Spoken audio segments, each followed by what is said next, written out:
Hey everybody, it's Neon. Check out what I have here. It's going to be 2 rolls of wall sound,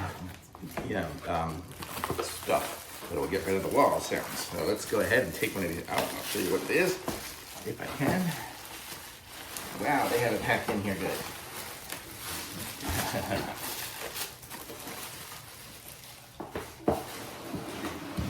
Okay, here's our 2 rolls.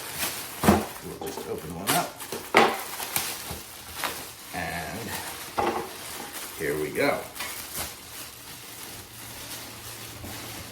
So this is it here. It is gonna be like tape, it looks like, on the one side. Let me see, can I open this up? Yes, let me.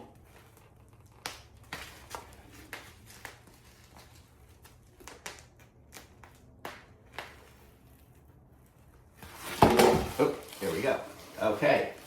So this is it here.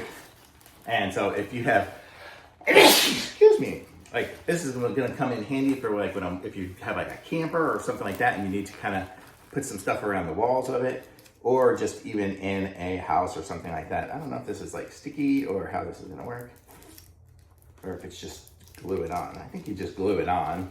So I don't think there's anything to really take off. But this is it here, and it's nice and good. It's got a little bit of foam in between the metalish kind of one here and the other one. I mean, I'm not going to be able to tell you how the sound deadening is of it without actually putting it up, but it seems like it is going to be a useful item here as we do different remodeling on different things to just kind of keep the sound down. Even just putting it on before you put sheetrock or something like that in between walls or whatever, just get a little bit of sound deadening going. So it looks like it's going to be a winner. Thumbs up.